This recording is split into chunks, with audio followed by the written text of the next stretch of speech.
So today we're gonna watch a video that I did on TikTok that made its rounds, got a couple 100,000 views. Let's see what it says. Can we talk about outgrowing your parents? Because it's an uncomfortable feeling when you get older and your parents don't even have the capacity to emotionally meet you where you at.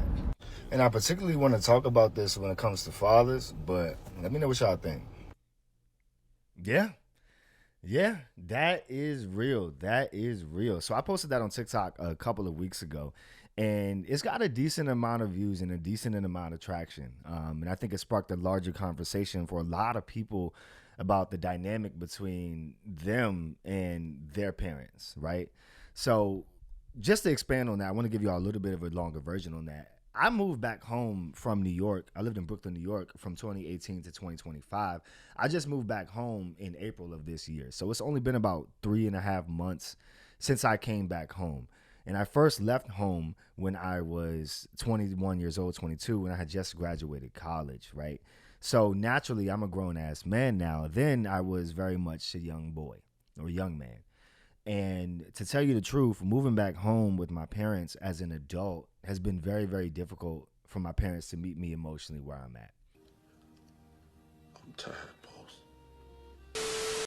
Because oftentimes your parents still treat you like a child, even when you're an adult, especially when you're in that space and they look at you. It's hard for them sometimes to separate the child from the adult.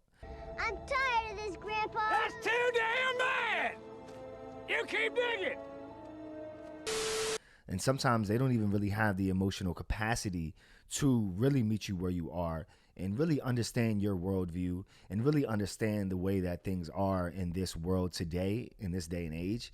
And that can create some uncomfortability, it can create some uncertainty, and it can create some tension between you and your parents. And that is what I experienced. Unfortunately, my father, I do have my father in my life, but unfortunately, he gives me the silent resentment.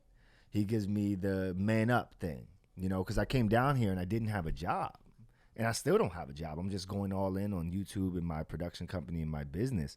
And my father, he is very old school. He is very go get a job, go do what you need to do. It doesn't matter what it is or what have you. And he's a lot older. He's almost 70. So he doesn't really realize that the world has changed.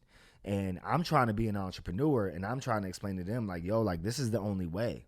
Every rich person I talk to is saying, hey, you need to go be an entrepreneur. You need to open your own business. You've got to work for you.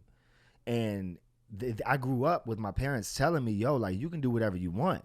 You can start that business. You can chase that dream. So now that I'm doing that and it's just taking a little bit longer than maybe he expected or they expected. So now I'm being met with the silent treatment. You know what I'm saying? Fuck. I actually had a conversation with my father about this and we broke some ground. I pretty much just had to tell him like, yo, look, like I'm going to tell you how I feel. And who is having that conversation? Of course, he made it about him. I'm a bad dad and this and that. But I told him, I said, hey, look, man, this is how you respond to this. How you respond to this is, wow, I didn't know you were feeling that way. I didn't know you were feeling disrespected, son. I didn't know that my lack of curiosity would came off as passiveness and dismissiveness. And I told him that's how you interact with that sort of encounter. And he understood that. So that's just a quick side note. If y'all parents are pissing y'all off, tell them how you feel. Of course, they're going to make it about them. They're going to internalize and victim themselves. But then you just got to flip it back on them and be saying, yo, look, this is exactly how y'all knew you react. I told you how I felt, and you're sitting here and you're making it about you. That's exactly what you're not supposed to do. And if you do that, then we will not make any progress. But if you can sit back and listen from a different vantage point, then maybe we can make some progress. And a lot of parents won't be able to do that, but some parents will be able to do that. And I was fortunate enough to be able to have that conversation with my pops. So another reason I think that outgrowing your parents emotionally is really, really tough is because, at some point you outgrow the advice that they can give you. Your life is far beyond what they have achieved or what the challenges that they were presented with. So they can't really offer you any advice past what you already know.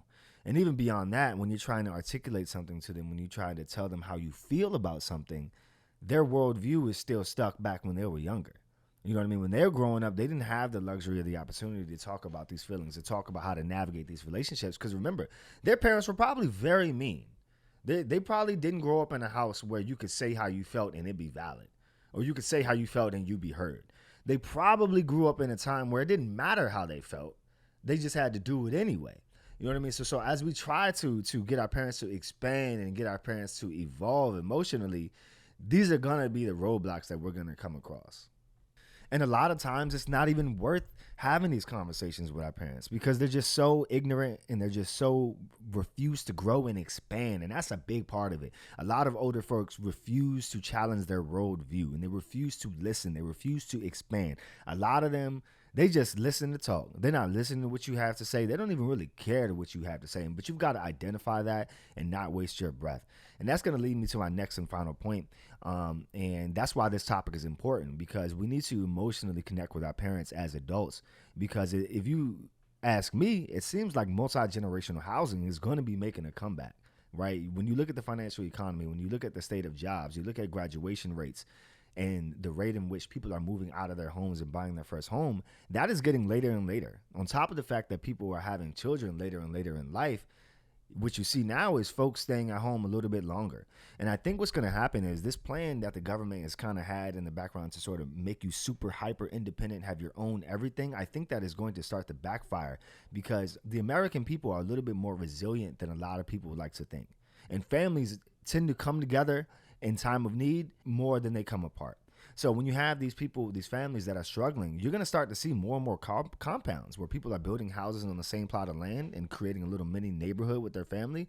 You're going to see sisters buying houses together, brothers, cousins, mother and daughters, father and sons, combining their resources to get assets. And if you think about it, this is what we should have done a very, very long time ago, but we just fell for the massive marketing machine that told everybody that we should have our own everything. Now, I don't believe that that should be the case anymore because of the way the economy is.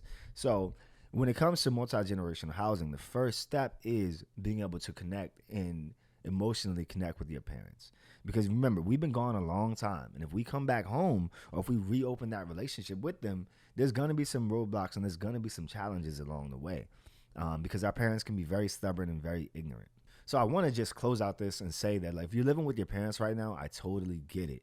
If you're living with them and you guys are bumping heads, trust me, I'm living the same situation right now. I don't even have an office to put my stuff in right now. I got to set up in random spots throughout the house. But we got to do what we got to do.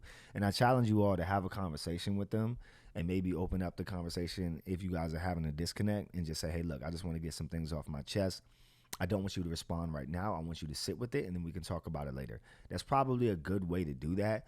But nonetheless, your relationship with your parents as an adult is vital, especially if you need them and especially if they need you. So I'm gonna close this video out. Thank you all for listening. Subscribe, like, comment below. This is Rixo. Peace.